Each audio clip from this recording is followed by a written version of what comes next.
Dios me les siga bendiciendo, amadas hermanas y amados hermanos. Les saludo como siempre en el nombre de nuestro bendito Señor Jesucristo, esperando lo mejor para cada uno de ustedes. Y les invito a que me acompañen a considerar un tema bíblico más. Y en esta ocasión vamos a estar hablando acerca de cosas de visión ministerial que se han extraviado. Vamos a leer Marcos 16, 15 y 16. En el nombre del Padre, del Hijo y del Espíritu Santo, dice la Biblia.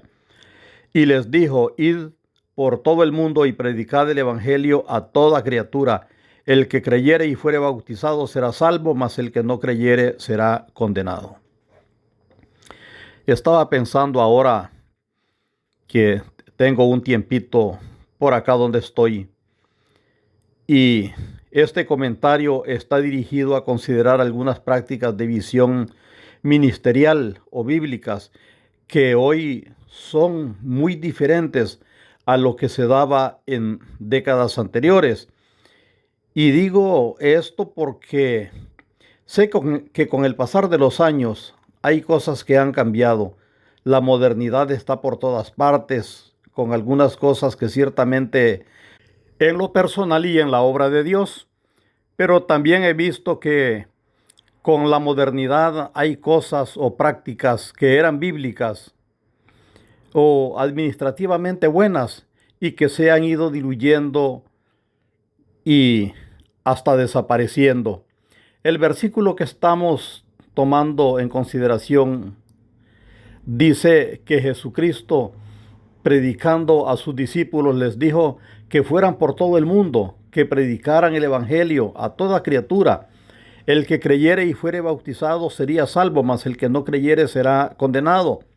Ya para estos tiempos recae sobre nosotros los cristianos seguir con esta misión que un día el Señor Jesucristo encomendó. Y aquí es donde deseo que consideremos al menos unos 3 casos que en lo personal me preocupan. Y con esto no estoy pretendiendo que los consiervos tienen que hacer lo que yo pienso, lo que yo digo, lo que yo comento. Pero si alguna de estas ideas puede servirle a alguien, eso vale de mucho. Consideremos un caso, y es plantar más congregaciones. Mientras podamos, hay que seguir, pero sería bueno que plantemos congregaciones nuevas con objetivo, con propósito. Los cristianos que tenemos llamado al pastorado, y más los que somos supervisores, sentimos ese impulso de llevar personas a Cristo y a la fundación también de nuevas congregaciones. Solo que para la fundación de nuevos grupos congregacionales que resulten centrales de extensión, deberíamos primero observar y planificar para fundar con propósito claro, y eso en los últimos tiempos muy poco lo estamos haciendo. Creo que lo hacíamos mejor en décadas pasadas, y ahora que lo estamos haciendo con menos cuidado, me parece que no es por falta de capacidad, sino porque plantar una nueva congregación de nuestra denominación donde sea y se pueda, nos parece magnífico, nos parece genial. Creo que fundar una nueva congregación, sin embargo, debemos hacerlo con objetivos, con propósito, y no solo porque haya una congregación más de nuestra denominación en ese lugar. El caso de tratar de abrir una nueva congregación porque nosotros vivimos allí, en el lugar donde pensamos abrir, me parece razonable porque ya el líder está presente para atender esa nueva obra. Pero movilizarse a un sector de poca población donde ya hay varias congregaciones que hasta quedan muy cerca unas de las otras, y mover personal y recursos sin planificación, donde la motivación es solamente porque allí nuestra denominación no tiene obra, creo que no es lo mejor. ¿De qué sirve abrir más congregaciones en un lugar donde ya hay muchas y la población es poca, si la inversión más bien va a ser grande y al final todas las congregaciones, incluyendo a las que pertenecemos, estarán casi vacías? Esto lo digo porque conozco lugares en donde hay templos evangélicos que lo más que quedan de distancia entre uno y otro son 80 o 100 metros. Hay quienes dicen, estamos viviendo tiempos de victoria, y lo dicen porque se abrieron más congregaciones de su denominación. Dicen que hay crecimiento porque ahora hay 3 templos en zonas o territorios donde antes solo había 1 o 2. Dicen que están avanzando porque el nombre de su grupo se escucha en más lugares. Y claro, cada uno puede hacer lo que le guste. Otros tendrán razón porque aunque parezca contradictorio y extraño, hay quienes su primer motivación no es la salvación del pecador, sino la extensión de su grupo, y más los que tienen la desleal y fea costumbre de pescar en pecera ajena. Pero la pregunta es, ¿en verdad sirve tener más templos si por años durante los cultos apenas hay 2 a 7 hermanos congregados con un pastor? Rápidamente algún sobresaliente responderá, donde hay 2 o 3, allí está Dios. Sí, claro. Esa es una promesa que está en Mateo 18:20. Pero ese pasaje no fue escrito para justificar la falta de visión, de planificación y compromiso, sino para asegurar que la presencia de Dios no depende de multitudes. Para los que nuestro interés es que las personas sean salvadas de condenación por nuestro Señor Jesucristo, las congregaciones deben plantarse donde hay suficiente gente a quienes anunciarles el mensaje de arrepentimiento, conversión y salvación. Consideramos si la congregación que se pretende plantar podría llegar a ser una central de extensión para luego desde esa base también llegar a las personas de los alrededores. Analizamos, implementamos y accionamos. Conozco locales o templos de amplia construcción, templos grandes, donde he hablado con los pastores o líderes y por décadas las bancas han envejecido vacías. Debemos tratar de llegar a todos, pero plantar una congregación para que sea central o con buena asistencia debe ser con planificación, con propósito. Y claro que sé que hay que hacer trabajo pastoral espiritual y contar con la bendición de Dios para que haya una congregación saludable, pero el elemento nuestro tiene importancia en la plantación de nuevas congregaciones. Si lo que nos interesa es la salvación del pecador, hay que plantar con visión y propósito. Consideremos un segundo caso. Hay congregaciones que nacen saludables, pero después empiezan a enfermar. La Biblia habla de la higuera que no daba fruto. En Lucas 13:6 dijo también esta parábola: tenía un hombre una higuera plantada en su viña y vino a buscar fruto en ella y no lo halló. El versículo 7 dice que el dueño esperó 3 años y nada de fruto. Tenía hojas, tenía apariencia, pero no tenía fruto como debía ser el resultado de una planta saludable. Y aquí no vemos a Jesús celebrando y diciendo que eso era normal y que bastaba que estuviera verde, que tal vez un día daba cosecha. Jesús señaló que era estéril y que el dueño del terreno mandó a cortarla. Algo parecido debe ser con la supervisión de las congregaciones. No debemos excusarnos porque ante Dios no podemos escondernos detrás de una frase mientras evitamos ver la realidad de cómo va la salud espiritual de una congregación. Una congregación pudo nacer, crecer y desarrollarse con buena salud.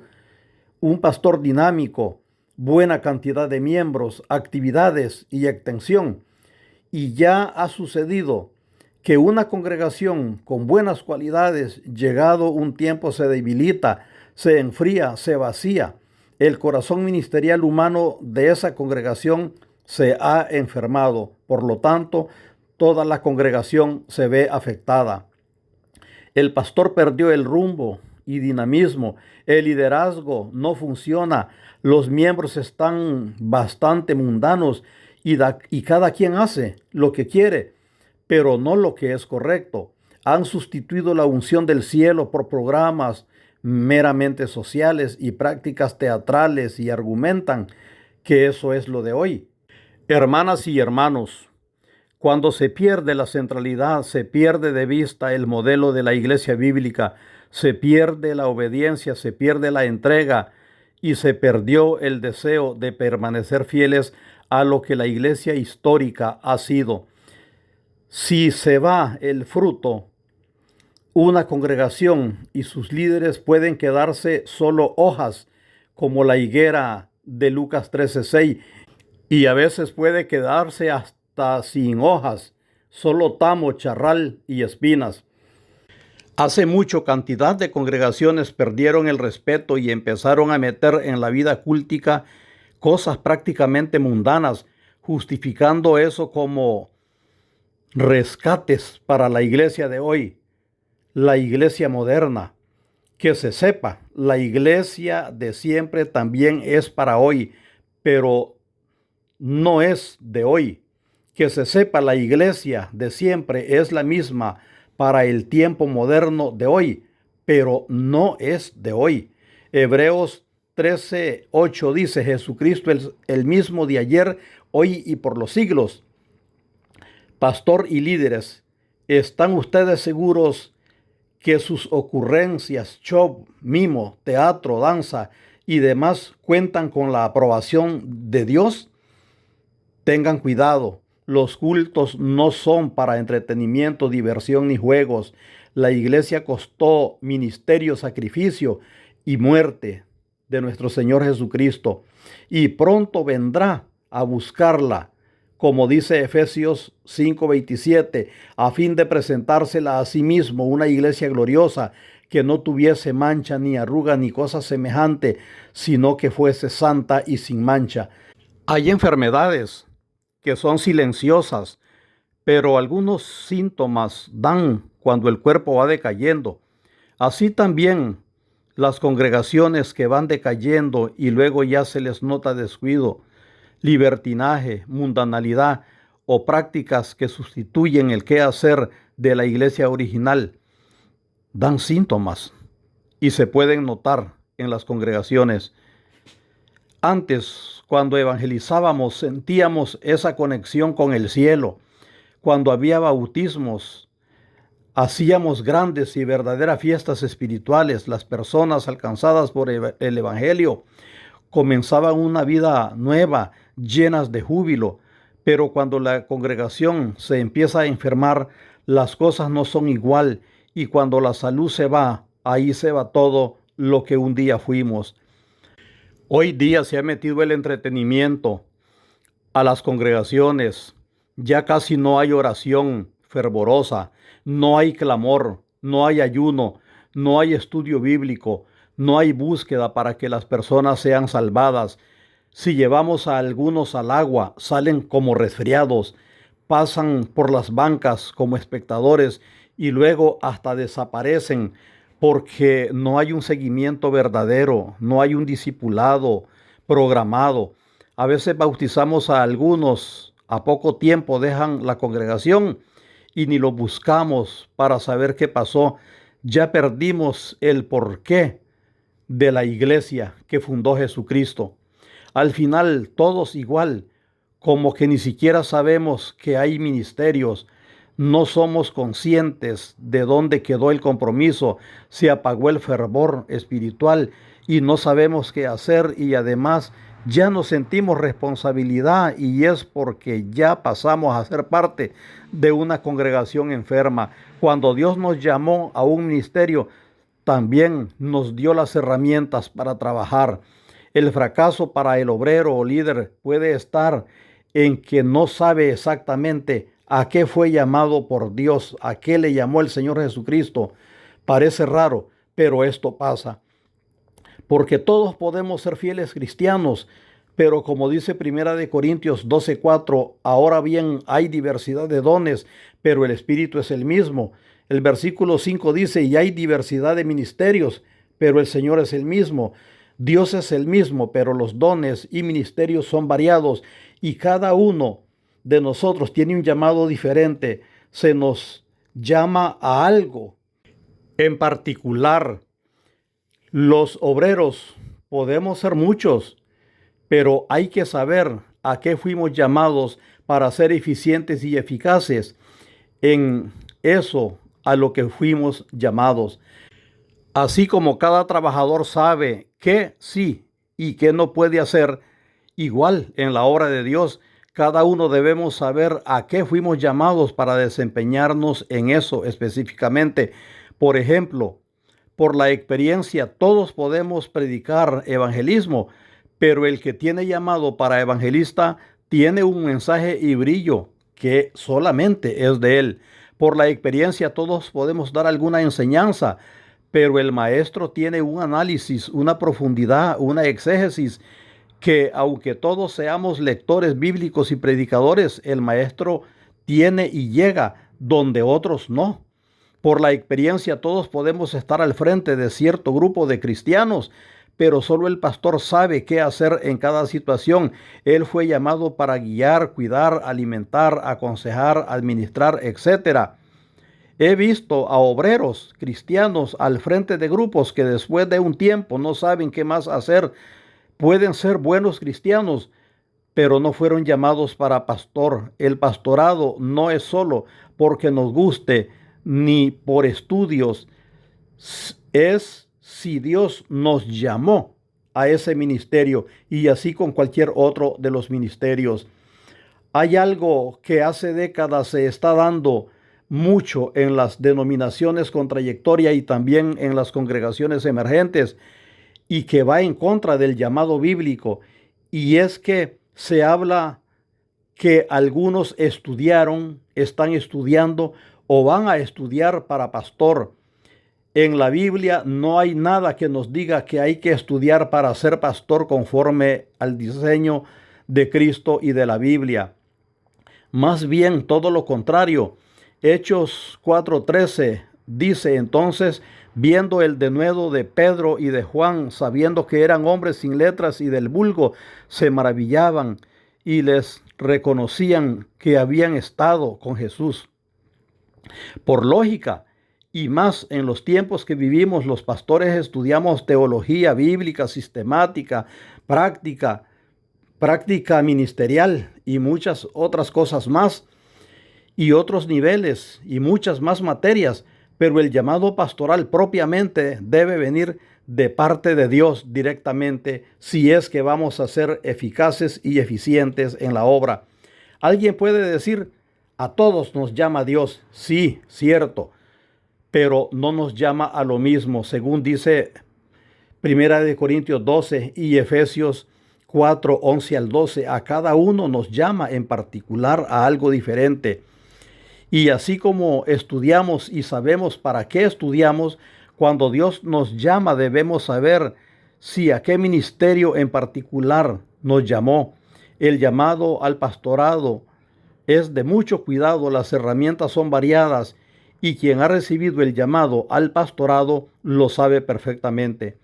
Aunque hagan falta pastores, los supervisores, no debemos designar como tal a nadie que no tenga llamado para pastor, y como también es frecuente, algunos son puestos a pastorear por ser hijos, parientes o amigos, y eso no es correcto. El pastorado no es heredable, no es transferible humanamente.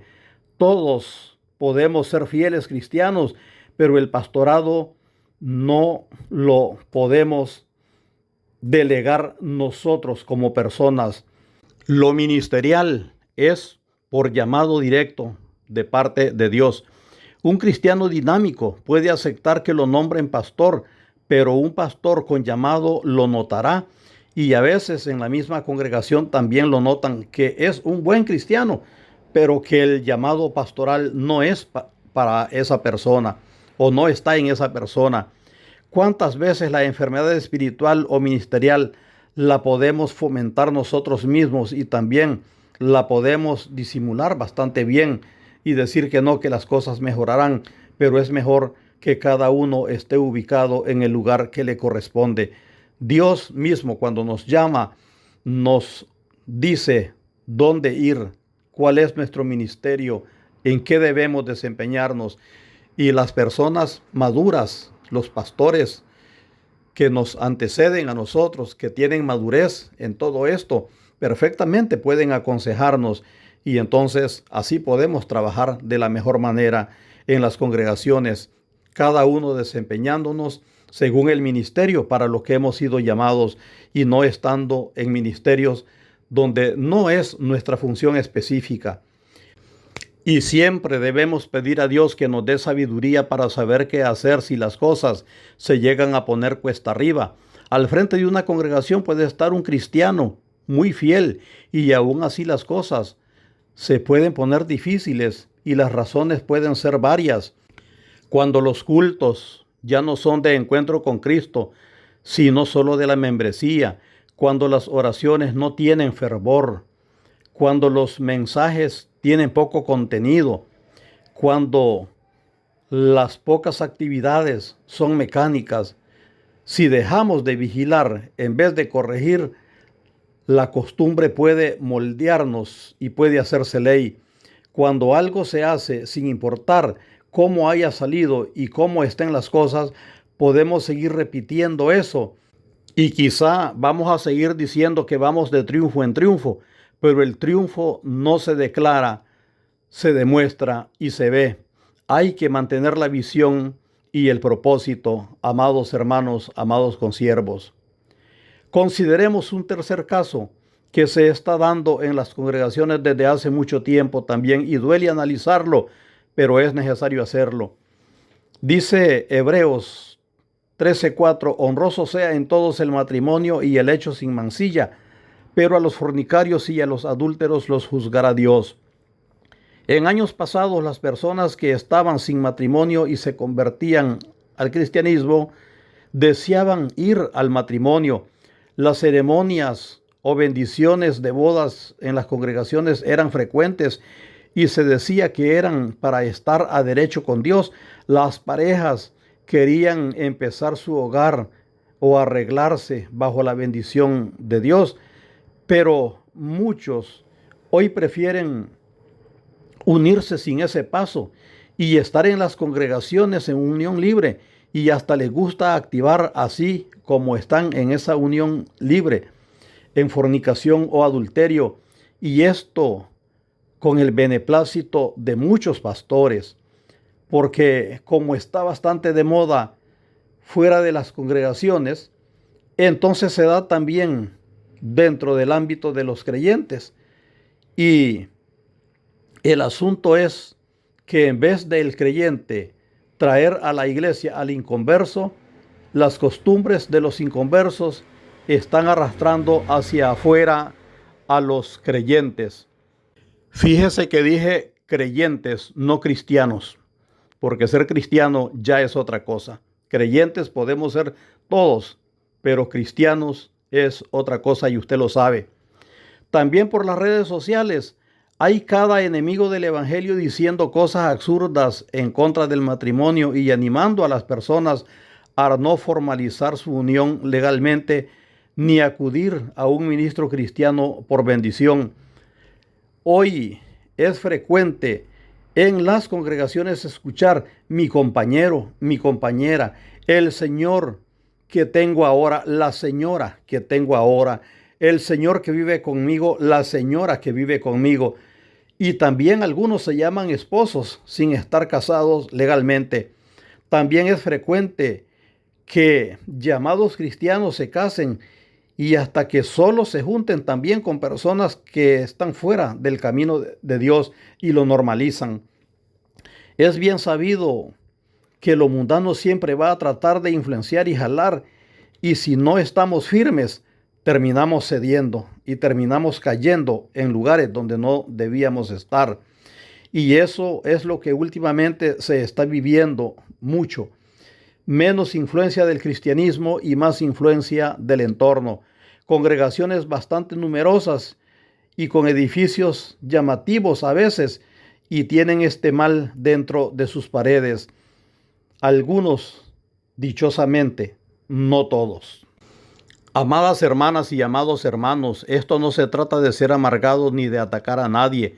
Se trata de reconocer que algo no está funcionando bien y que por lo tanto, cuando debamos dar apertura a una nueva congregación, debemos tratar de que los cimientos de la palabra de Dios sean su sostén y no nuestras opiniones. Una congregación con mucha gente es algo bueno, pero no es garantía que eso sea total salud espiritual dentro de sus puertas.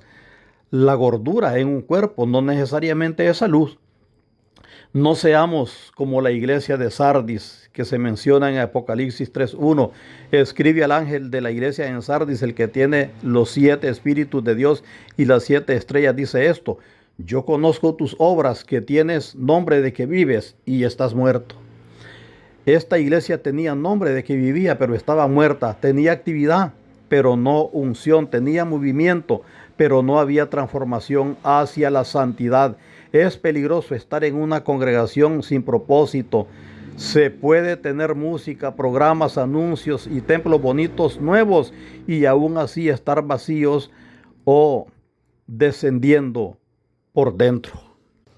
En la congregación, cada uno debemos preguntarnos: ¿estoy de acuerdo con lo que es la doctrina bíblica o me gusta mezclar lo que a mí me venga en ganas o lo que conviene a mi razonamiento?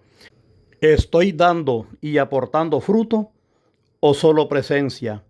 ¿El ejemplo de mi vida como cristiano anima a otros a seguir o los aleja? Dios no busca que en las congregaciones solo haya sillas ocupadas. Busca corazones rendidos, arrepentidos, convertidos a Él. Personas que quieran ser salvadas o que hayan sido salvadas y estén allí para adorarle, para Él bendecirlas. Mientras sigamos buscando geografía y celebrando números sin revisar la condición espiritual del grupo, el problema continuará y empeorará con los días.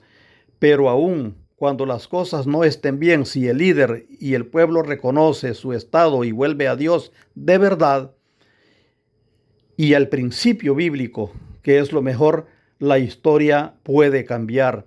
El agradecimiento a Cristo por habernos salvado debe mostrarse naturalmente con gratitud real, con obediencia, con permanencia, con unidad, con servir en la obra. Cuando hay amor hacia Dios y a su obra, el culto no es una carga y el servir en algo es un privilegio. Recordemos, el verdadero avance y triunfo no es abrir más puertas, es que la gente quiera entrar por la única puerta de salvación que está abierta, nuestro Señor Jesucristo. No es que haya más construcciones, es que hayan cristianos salvados por Jesucristo. Dios siga bendiciendo sus vidas. Ha estado una vez más con ustedes su amigo y hermano, el pastor Omar Chavarría. Adelante con el Señor siempre.